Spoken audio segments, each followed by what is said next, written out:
بسم اللہ الرحمن الرحیم نحمدہ و نصلی علی رسولہ الکریم اما بعد۔ جادو اور جنات کے حوالے سے ہماری گفتگو چل رہی تھی۔ آج ہماری گفتگو کا جو عنوان ہے وہ یہ ہے کہ جادو اور جنات کس پہ اثر کرتے ہیں۔ آیا کوئی تو ایسی بندے کی کیفیت ہوتی ہے، کوئی تو ایسی بندے کی صورت اور حیت ہوتی ہے کہ جس وقت بندے پہ یہ چیزیں اثر کرتی ہیں۔ کون سی ایسی چیزیں ہیں کہ جو بندے کے اندر پائی جائیں تو یہ چیزیں بآسانی اثر کرتی ہیں، کون سی ایسی چیزیں ہیں کہ جن سے بندہ بچے تو بندہ ان چیزوں سے بھی بچ سکتا ہے۔ سب سے پہلی بات یہ ہے کہ جادو اور جنات سب سے پہلے اس بندے پہ اثر کرتا ہے کہ جو بندہ اپنی پاکی ناپاکی کا خیال نہ رکھتا ہو، زیادہ تر ناپاک رہتا ہو۔ جب کوئی بندہ زیادہ تر ناپاک رہتا ہے تو اللہ کی رحمت کے فرشتے اس سے دور رہتے ہیں اور شیاطین وغیرہ اس کے زیادہ قریب رہتے ہیں اس کے ناپاک ہونے کی وجہ سے۔ اس لیے ایسے شخص پر جنات اور جادو جلد اثر کرتے ہیں۔ نمبر 2، عاملین حضرات بھی یہ بات بتلاتے ہیں کہ جو شخص ننگے سر زیادہ رہتا ہو، سر پہ ٹوپی نہ پہنتا ہو، تو کیونکہ جو جنات بندے کے جسم میں جب داخل ہوتے ہیں تو اس کے سر کی طرف سے داخل ہوتے ہیں اور جب نکلتے ہیں تو پاؤں کی طرف سے نکلتے ہیں۔ تو جب بندے نے سر پر ٹوپی نہ پہنی ہو تو ٹوپی پہننے کی اس سنت پہ عمل کرنے کی ایک حکمت بھی یہ ہے کہ بندے کے اندر جو جنات وغیرہ ہیں وہ داخل نہیں ہوتے۔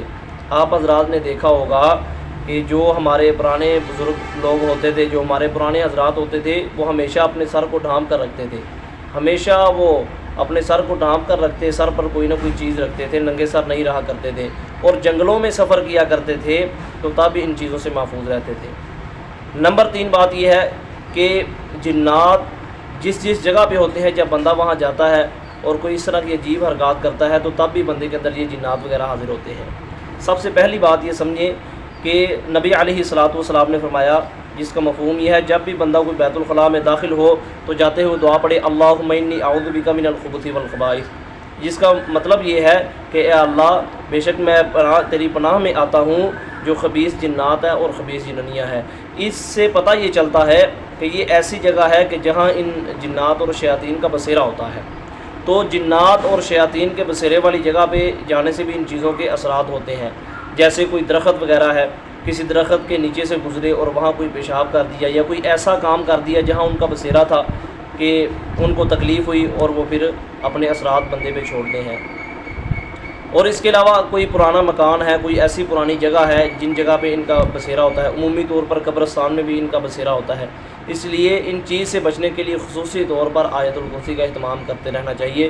جب بھی کوئی انجان جگہ، کوئی ایسے خطرناک درخت کے پاس جائیں یا بیت الخلاء میں داخل ہو تو دعا پڑھ کے جائیں یا قبرستان میں جائیں، جہاں کہیں بھی جائیں تو خصوصی طور پر اس بات کا اہتمام فرمائیں کہ آیت الکرسی جو ہے اس کو کمی نہ بھولیں۔ نمبر 2 بات یہ ہے کہ جو جادو کے حوالے سے جادو کس شخص پر اثر کرتا ہے۔ جادو سب سے پہلے اس شخص پہ اثر کرتا ہے کہ جس کا توکل اللہ پہ کمزور ہو، کیونکہ اللہ رب العزت نے قرآن پاک میں فرمایا کہ جو ہمارے بندے ہیں ان پر تیرا کوئی اثر نہیں ہوگا۔ یہ شیطان کو فرمایا تھا جب شیطان نے کہا کہ لآتینہم من بین ایدیہم ومن خلفہم وعن ایمانہم وعن شمائلہم، کہ اللہ میں تیرے بندوں کے دائیں بائیں آگے پیچھے سے آ کر ان پر حملہ کروں گا۔ تو اللہ رب العزت نے اس کو دفع فرمایا اور کہا کہ جا تو اپنا زور لگا لے، لیکن جو ہمارے بندے ہیں ان پر تیرا کسی قسم کا کوئی زور نہیں لگے گا۔ تو اس لیے جس بندے کا توکل کمزور ہوتا ہے یا بندہ اپنے اعمال کے اعتبار سے کمزور ہوتا ہے، سنت پہ عمل نہیں کرتا، ذکر اذکار نہیں کرتا، نماز کی پابندی نہیں کرتا، اپنے جسم کو پاکیزہ نہیں رکھتا، تو جادو اثر کرتا ہے۔ اور اس کے علاوہ جو ہے جادو اثر کرنے کے حوالے سے اور بھی بہت سی اس کی علامات ہو سکتی ہیں۔ مثلا جادو کی علامات میں سے ایک علامت یہ ہے کہ عمومی طور پر ہوتا یوں ہے کہ بندے پہ خون کے چھینٹے پڑتے ہیں، پانی کے چھینٹے پڑتے ہیں، کسی بجری کے، ریت کے، مٹی کے، تازہ پانی کے، ریشے وغیرہ کے، ان چیزوں کے چھینٹے پڑتے ہیں، گھر میں سے کوئی پتلا نکل آتا ہے۔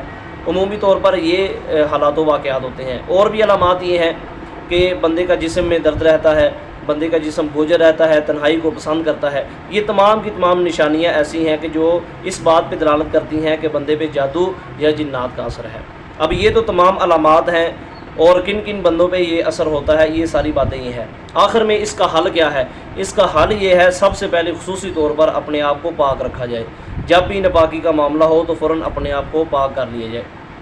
نمبر 2، نمازوں کی پابندی کی جائے اور ذکر اذکار کا خصوصی طور پہ اہتمام کیا جائے۔ صبح شام کی جو دعائیں ہیں خصوصی طور پر جو دعا ہے بسم اللہ الذی لا یضر مع اسمہ شیء فی الارض ولا فی السماء، اس دعا کا بھی خصوصی طور پہ اہتمام کیا جائے، اور حسبنا اللہ ونعم الوکیل نعم المولا ونعم النصیر یہ بھی پڑھا جائے، اور آیت الکرسی کا خصوصی طور پہ اہتمام کیا جائے۔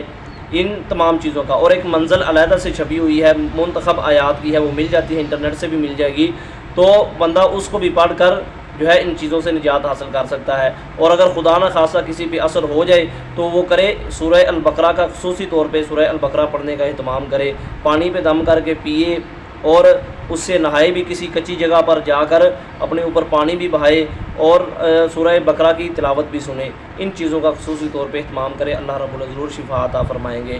اللہ رب العزت جو کہا اس پہ عمل کی توفیق عطا فرمائے۔ اللہ رب العزت ہم سب کی ان تمام شیاطین کے اثرات سے ہماری حفاظت فرمائے، ہماری نسلوں کی حفاظت فرمائے، اور ہمیں کامل دین پر مکمل ایمان اور عمل کے ساتھ زندگی گزارنے کی توفیق عطا فرمائے۔